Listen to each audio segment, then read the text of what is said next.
رمضان المبارک جیسا مقدس مہینہ جو ہے وہ اللہ کی طرف سے عطا ہوا ہے۔ یہ شعبان کا مہینہ چل رہا ہے، رمضان شریف کی آمد ہے، 10 یا 12 روز باقی ہیں رمضان المبارک کے شروع ہونے میں۔ تو ظاہر سی بات ہے کہ جب کسی بڑے مہمان نے گھر پہ آنا ہو، جب کوئی بڑی شخصیت آنے والی ہو، کوئی بڑا دن آنے والا ہو، تو اس کی تیاریاں جو ہیں وہ اس کے معیار کے لحاظ سے کی جاتی ہیں۔ آنے والے کو دیکھ کے اسی انداز کے ساتھ تیاریاں کی جاتی ہیں۔ آنے والے کو رتبے کو دیکھا جاتا ہے، اس کے معیار کو، اس کے قد و کاٹ کو۔ تو اللہ تبارک و تعالیٰ نے رمضان المبارک کو اپنا مہینہ کہا، فرمایا کہ رمضان میرا مہینہ ہے۔ اور اس سے بھی بڑی بات یہ ہے کہ اللہ تبارک و تعالیٰ نے رمضان المبارک کو نزول قرآن کا مہینہ بنایا، یعنی اللہ تبارک و تعالیٰ کی جو سب سے مقدس کتاب ہے، جس کے ذریعے اللہ تعالیٰ نے پوری دنیا کو علم عطا کیا، جو اپنے پیارے محبوب حضرت محمد رسول اللہ صلی اللہ علیہ وسلم کو عطا کی ہے، اس کتاب کے نزول کا مہینہ ہے رمضان المبارک۔ اب ہم سب کو تیاری کرنی ہے۔ 2 طرح کی تیاریاں ہیں دنیا میں۔ تیاریاں کرنے والے لوگ 2 طرح کی تیاریاں کرتے ہیں۔ کون سی تیاری کرنی چاہیے؟ کچھ لوگ رسمیں نبھانے کی تیاری کرتے ہیں، اور جو لوگ رسمیں نبھاتے آ رہے ہیں یا رسمیں نبھانا چاہتے ہیں یا رسمیں نبھانے کی تیاری کر رہے ہیں یا وہ رسموں کو مانتے ہیں کہ ہم انہی رسموں کے اوپر چلنے والے ہیں، تو پھر ان کا فائدہ صرف رسموں تک ہے۔ ہمیں اللہ تبارک و تعالیٰ نے کلمہ لا الہ الا اللہ محمد الرسول اللہ عطا فرمایا۔ ہم رسمیں نبھاتے نہیں ہیں، ہم روایتوں کو زندہ رکھتے ہیں۔ ہم رسمیں نہیں نبھاتے۔ رسموں میں تو کبھی کمی ہو جاتی ہے، کبھی پیشی ہو جاتی ہے۔ رسمیں تو کبھی بڑھ جاتی ہیں، کبھی کم ہو جاتی ہیں۔ رسمیں تو سامنے والے کو دیکھنے کے بعد اس کے مزاج کے مطابق آگے پیچھے کی جا سکتی ہیں، لیکن مسلمان جو ہیں پوری کائنات میں رسمیں نہیں نبھاتے۔ ہم رمضان المبارک میں اللہ اور اس کے رسول کی روایتوں کو قائم کرتے ہیں، اور وہ روایتیں اتنی امیر ہیں، ان روایتوں کی وراثت اتنی قیمتی ہے، ان روایتوں کے اوپر چلنا اتنا مقدس ہے کہ ہر بشر کے بس کی بات نہیں ہے یہ۔ اور جب روایتیں نبھانی ہوں تو روایتیں تو پوری طاقت کے ساتھ نبھائی جاتی ہیں۔ روایتیں تو پورے جسم اور پوری روح کا زور لگا کے نبھائی جاتی ہیں۔ روایتوں کے اندر تو بندہ اپنی جان کھپا دیتا ہے،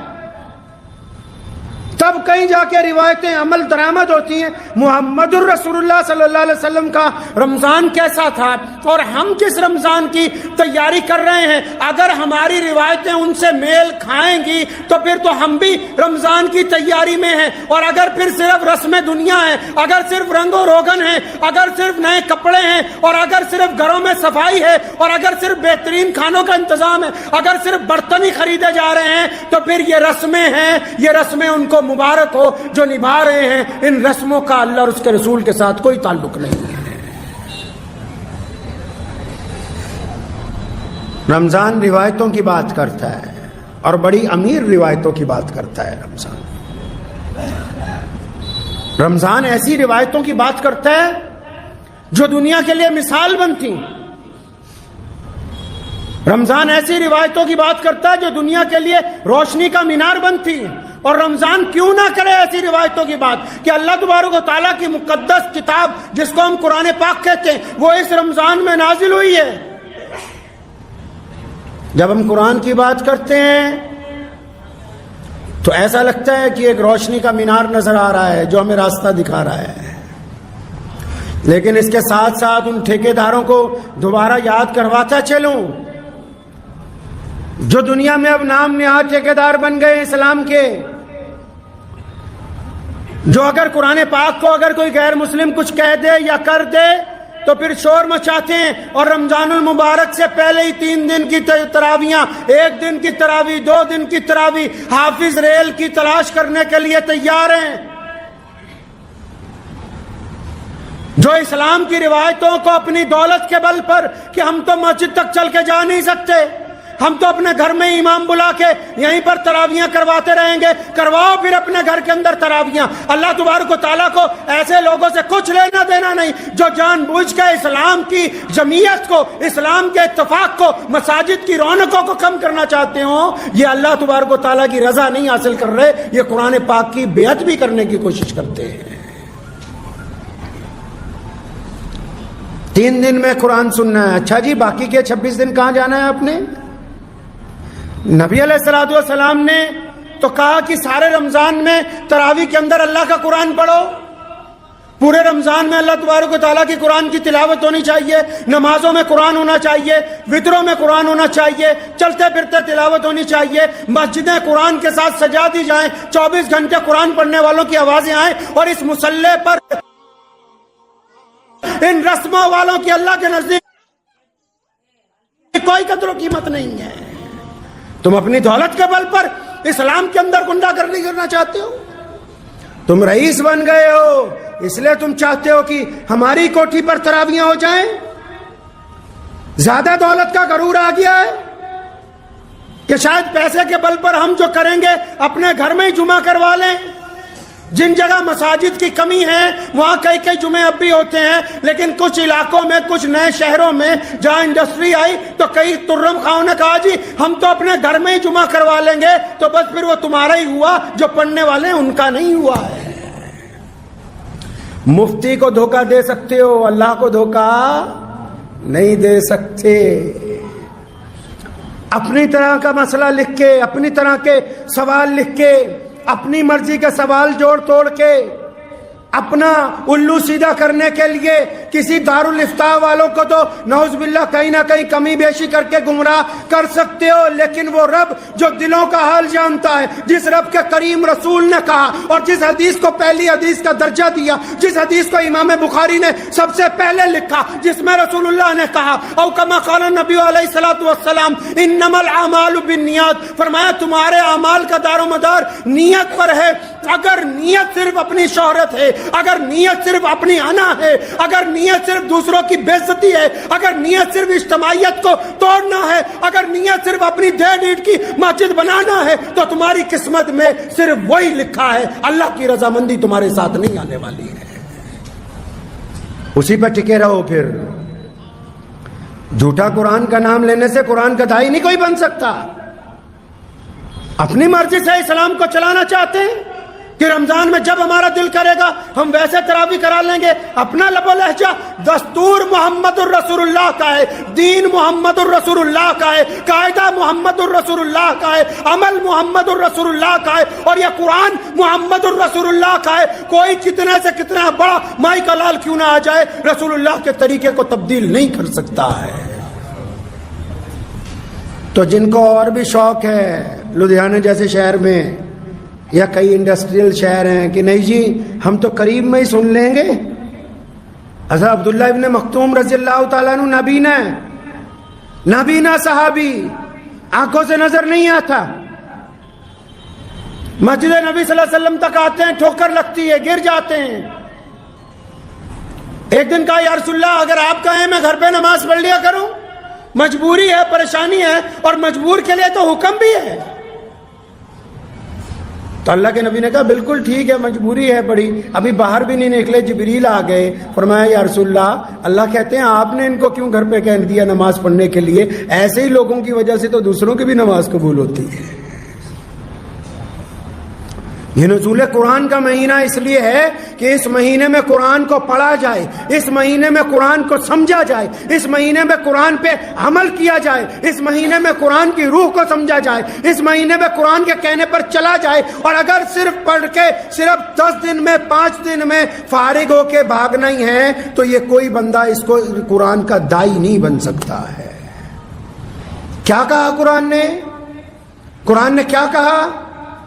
اگر یہ رمضان آ گیا تو پھر لے آئیے کچھ ایسے لوگوں کو جو مسجد میں کم از کم ایک رکوع کا روزانہ ترجمہ کر کے آپ کو تفسیر بتا سکے تراویحوں کے بعد کہ اللہ کا قرآن کہتا کیا ہے۔